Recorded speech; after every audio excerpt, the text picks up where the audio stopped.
The 40 rules of لو وہ مارکت الارا novel ہے جس نے لاکھوں زندگیوں کو متاثر کیا۔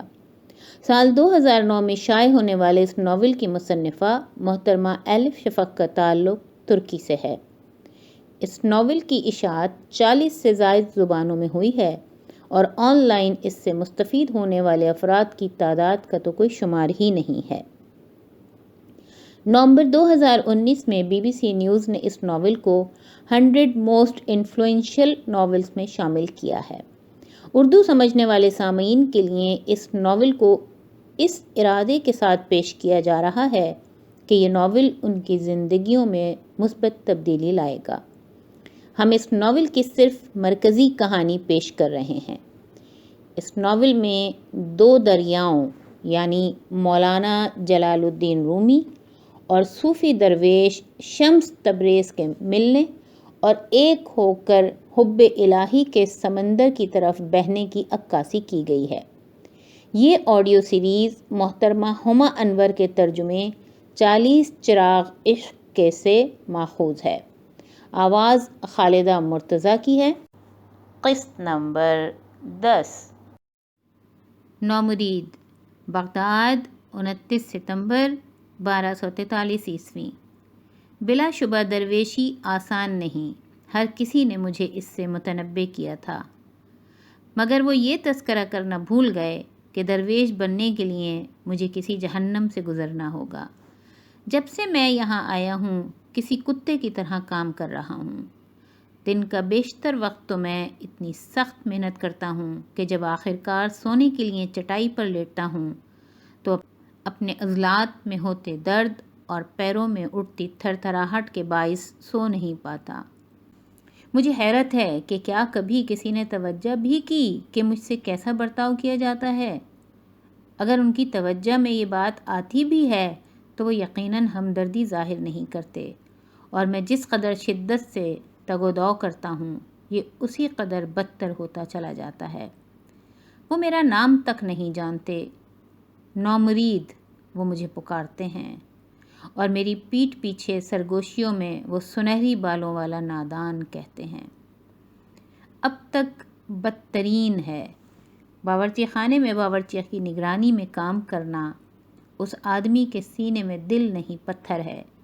وہ کسی خانقاہ میں باورچی کی بجائے منگول فوج میں خون کا پیاسا فوجی سالار ہو سکتا تھا۔ مجھے نہیں یاد کہ اس نے کبھی کسی سے کوئی اچھی بات کی ہو۔ مجھے یہ بھی نہیں لگتا کہ وہ مسکرانا بھی جانتا ہے۔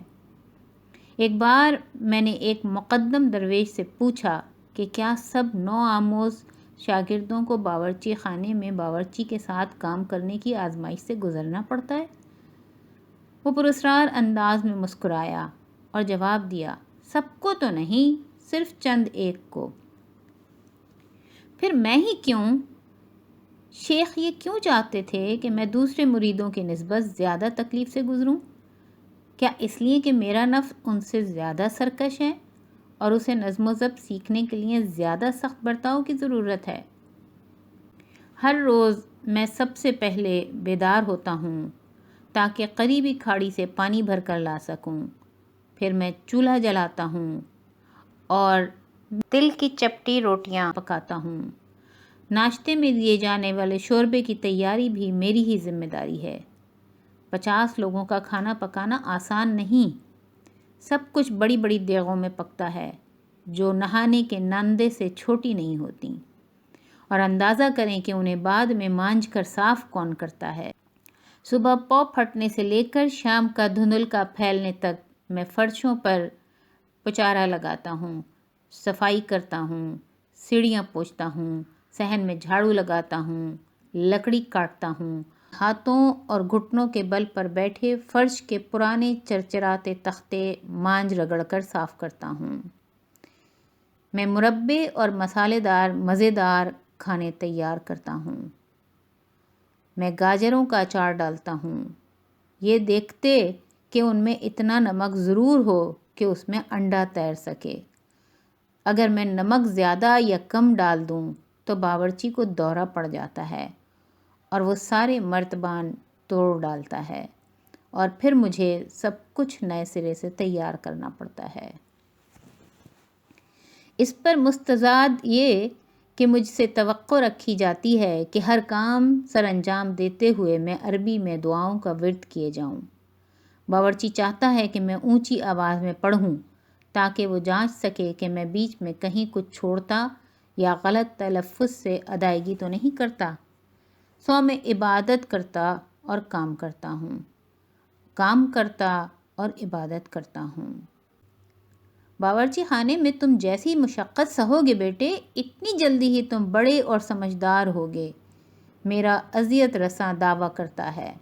جب تم کھانا پکانا سیکھ رہے ہوگے تمہاری روح میں ابال آئے گا۔ لیکن یہ آزمائش کب تک جاری رہے گی؟ ایک مرتبہ میں نے پوچھا۔ 1001 دن، اس کا جواب تھا۔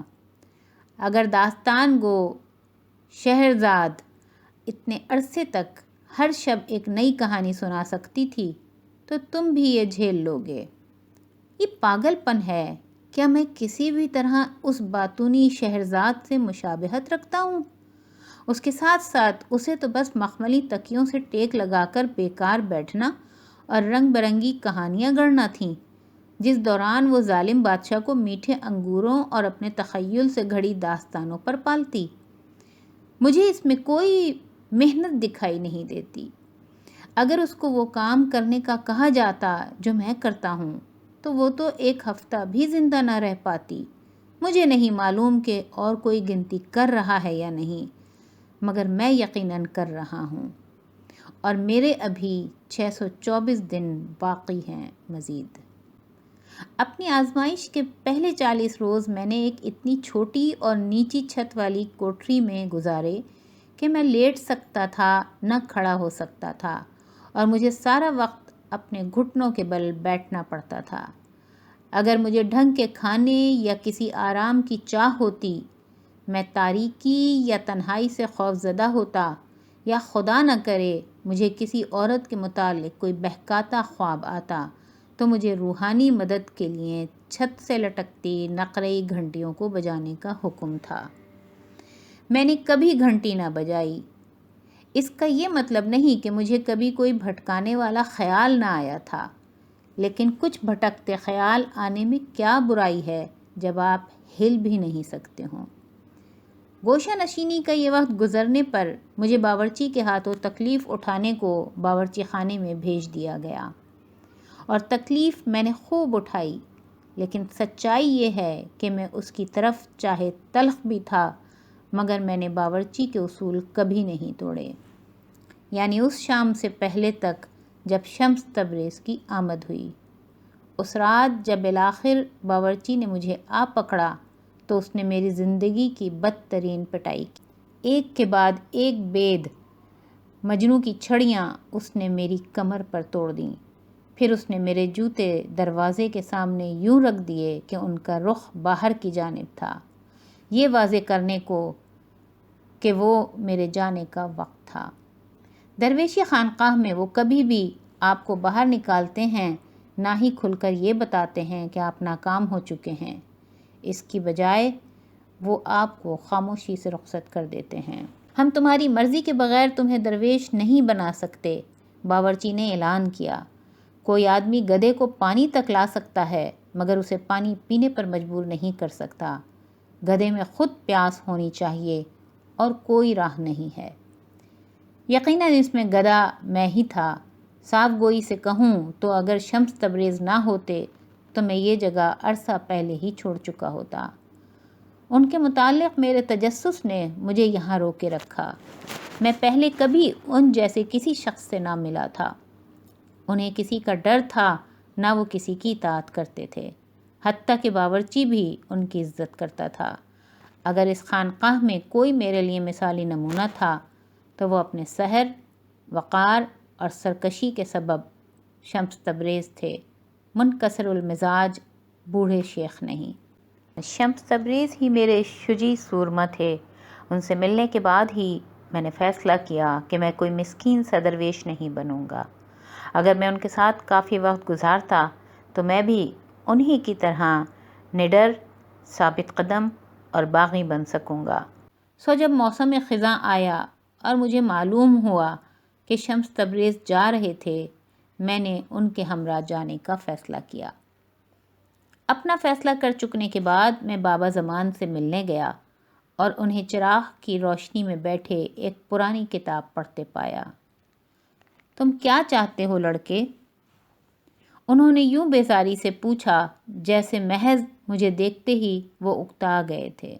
میں جتنا منہ پھٹ ہو سکتا تھا اس طرح میں نے کہا، مجھے معلوم ہے کہ شمس تبریز جلد ہی یہاں سے جا رہے ہیں آفندی۔